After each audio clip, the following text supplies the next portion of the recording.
Hey everyone. Today in this video we're going to be looking at matrices and matrix operations. So what is a matrix? So a matrix is kind of like a rectangular grid where we have numbers in it. So to describe a matrix, we can look at how many rows and columns there are. So like how wide and long the rectangle is.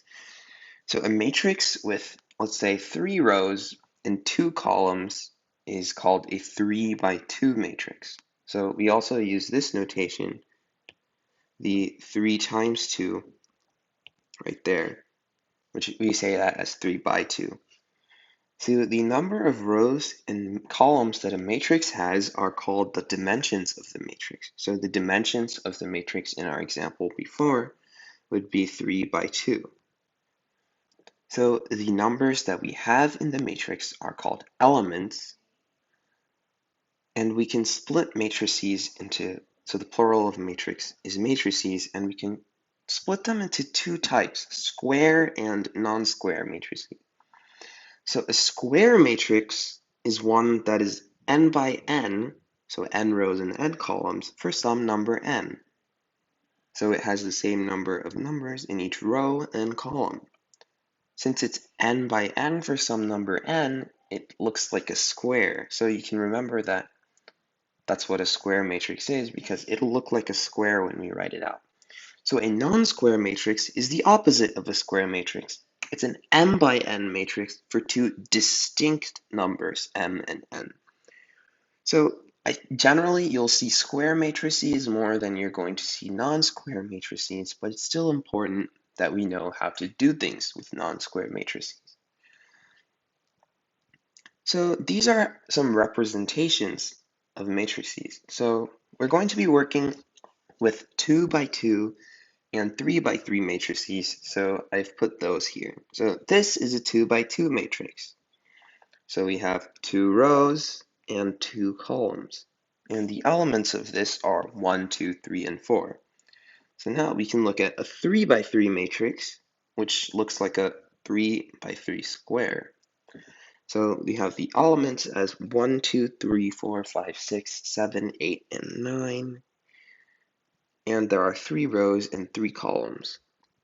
So this is a non-square matrix. This is a 3 by 2 matrix because it has 3 rows and 2 columns.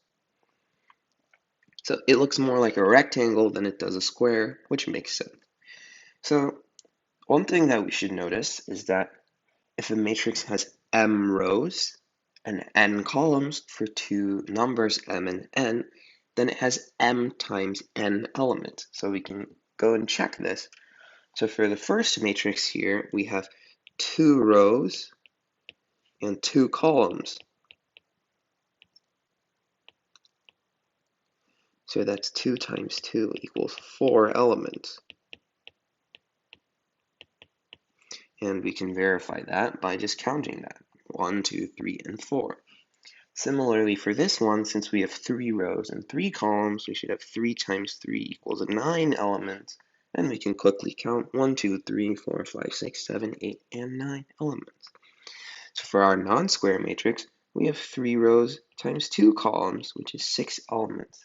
And we can count that here too. 1, 2, 3, 4, 5, 6. So just like with numbers, we can add, subtract, and multiply matrices. So first, let's look at the arguably simplest of the 3 that I just mentioned, addition. So to add matrices, they need to have the same dimensions. This is very important. Because of the way that matrix addition works, if you have a 2 by 2 matrix, like 1, 2, 3, and 4, you can't add it to a 3 by 3 matrix, which would be like 1, 2, 3, 4, 5, 6, 7, 8, 9. Because when we add matrices, all we do is we take the corresponding elements in each matrix and add them together. So to illustrate what I'm talking about, let's look at an example of this. So here we have the first example. Evaluate the following. So we have two 2x2 matrices, so we can check that they have the same dimensions, so we can actually add them. And we have 1, 0, 2, 1, and -2, 3, 1, and 5. So all we have to do is add the corresponding elements, and that gives the element at that position in the final matrix, which is our result. So we have 1 plus -2 is -1, so our first element here is -1.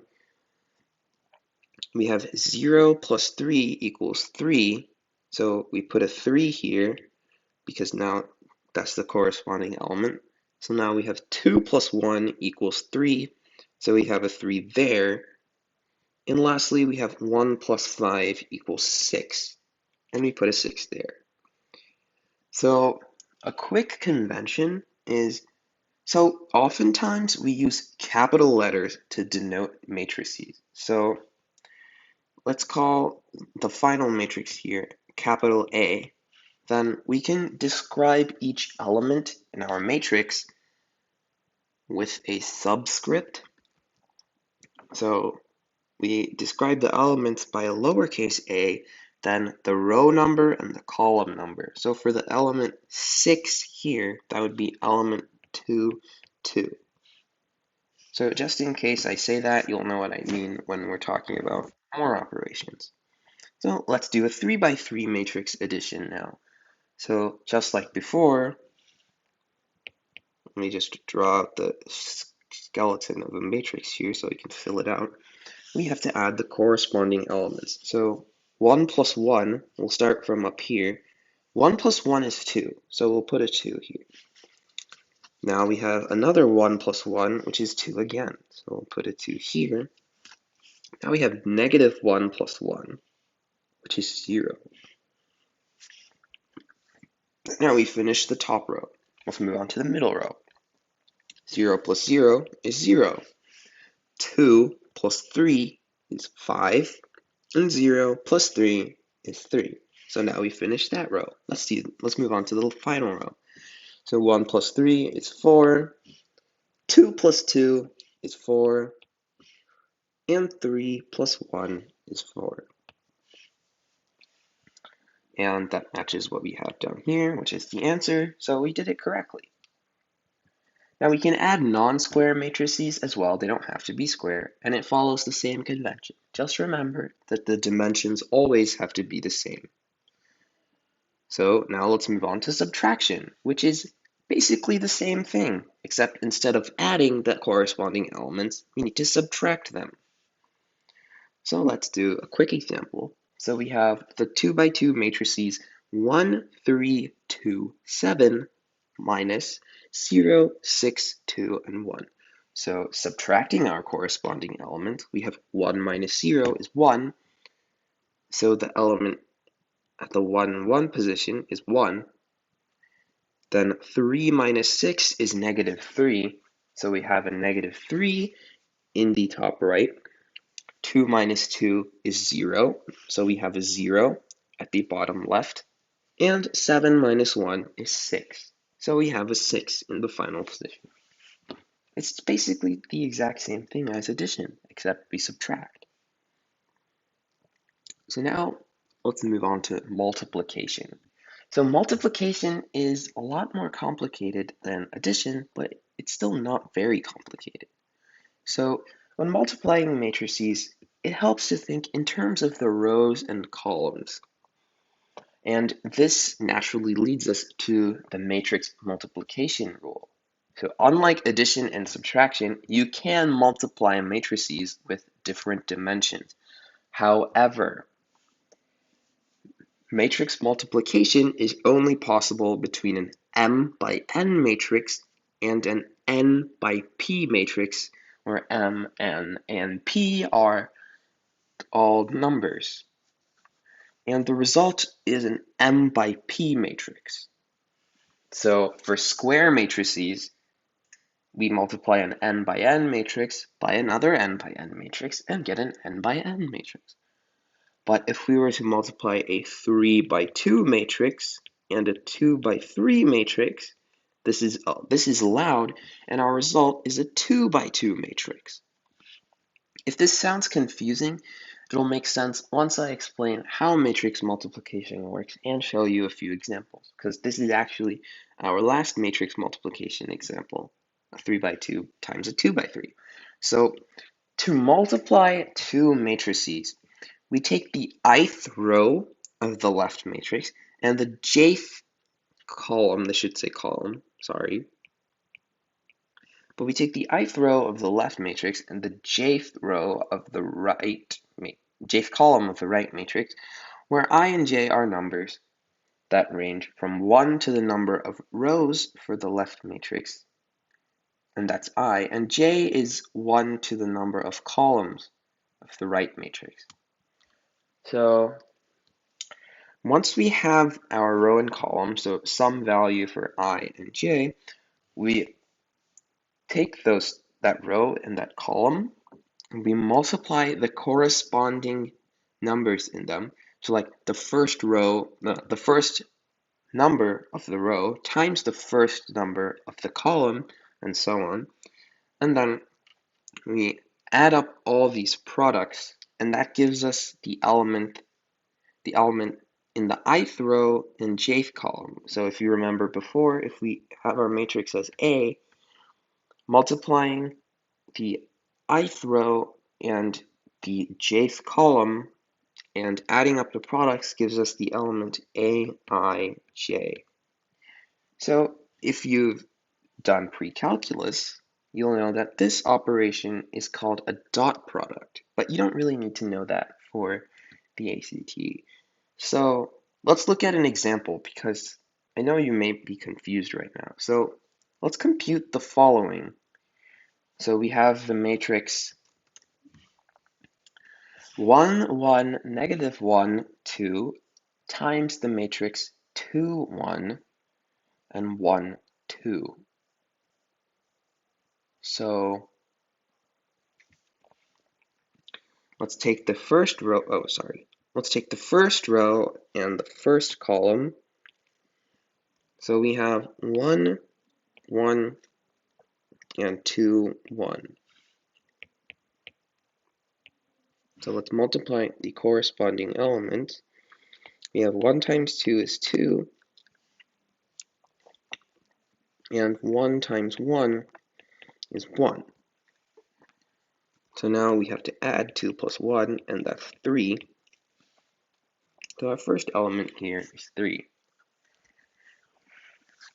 So this is the element A, 1, 1, if we call this matrix A.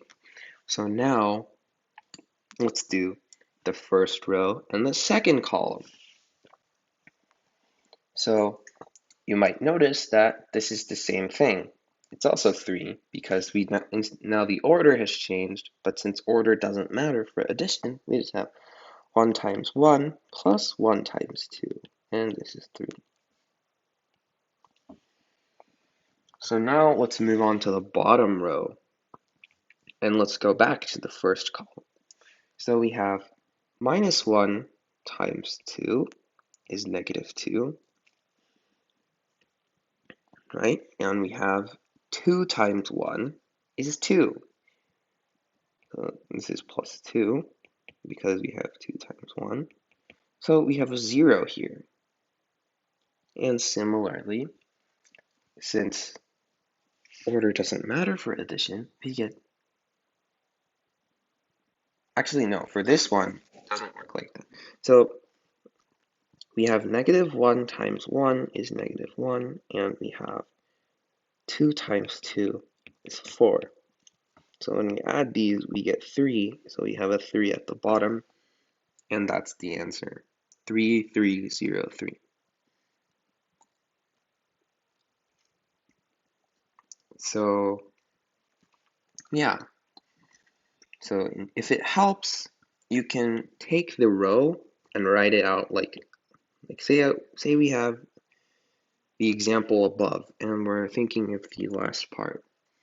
So we can write the row vertically like this, and we can also write the column, which is already vertical, like this. If it helps you, identify which element corresponds to which element, then we can just take -1 times 1 equals -1, and 2 times 2 equals 4, and then we can add them together, and we get 3. So it might help you to visualize it like this, so you can identify which elements correspond to which elements in the other matrix. So now let's look at a non-square matrix multiplication. So let's try the matrices 1, 2, 3, 1, 1, 2 times the matrix 1, 2, 2, 1, 0, 1. So let's check that this is possible. So we have a 2 by 3 matrix times a 3 by 2 matrix, because we have 1, 2 rows, 1, 2, 3 columns, and here we have 1, 2, 3 rows and 2 columns. So our answer should be a 2 by 2 square matrix. So now let's look at the first element. So the element at, so if we call this A, we look for A11. So like I did before, let's try writing out the row and column vertically so we can match the corresponding elements easily. So we have 1, 2, 3, and we need to multiply the corresponding elements with the first column, which is 1, 2, 0.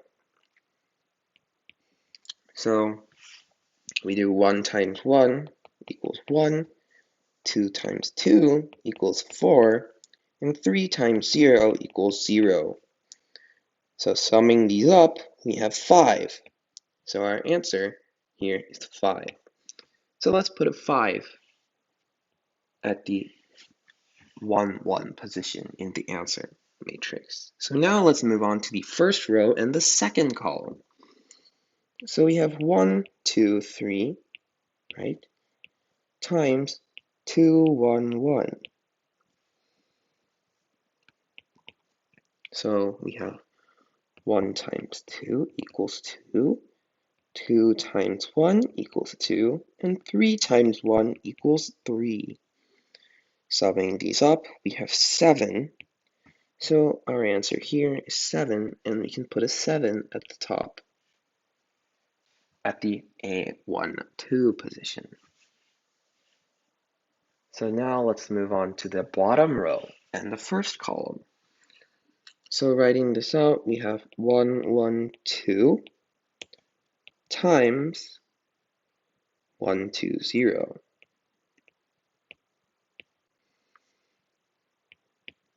So this is 1 times 1 equals 1 plus 1 times 2 equals 2 plus 2 times 0 equals 0. So our answer is 3. So we can put a 3 here. Now let's do the last computation we need to do, which is 1, 1, 2, the bottom row, times the last column, which is 2, 1, 1. So we have 1 times 2 equals 2, 1 times 1 equals 1, and 2 times 1 equals 2. Summing these up, we get 5. So our last answer is 5. And now we have our answer matrix, which is 5, 7, 3, 5. So it works similarly for more dimensions, except you just have to match more elements. So like for a 3 by 3, all we'd have to do is we'd add a column here, add a row there, and add a column here. And we just have more elements to match. And that would give us this element, and the bottom row. So it's not very hard. You just have to do the same thing over and over again, kind of. So lastly, we'll look at something which may not make so much sense because this doesn't really exist for regular numbers, and that's the determinant. So the determinant is a value or a number which we can compute given a matrix. It's related to special properties of the matrix itself and has uses, but we don't really need to know those for the ACT because they're much beyond the scope of what the test is asking you for. All we need to know is how to compute it. And in fact, all we need to know is how to compute the determinant for a 2 by 2 matrix. So we can just say if we have a matrix A, B, C, D, where A, B, C, and D are some numbers, then the determinant is just A times D minus B times C. Pretty simple, right? So all you need to do is memorize this. Sometimes you may see the determinant of a matrix A represented by like absolute value of A, but in this case it means the determinant, or you may see det of A, like that. So let's have a quick example here. So it says, example 5, compute the determinant of the following matrix, 1, 2, 3, 2. So applying the determinant formula from right here, we just need AD minus BC. So A is 1 times D is 2, so 1 times 2 is 2, so we have 2 here, minus B times C, which is 2 and 3. So 2 minus 2 times 3, which is 2 minus 6 equals negative 4, which is our determinant. And that's all you need to know about matrices.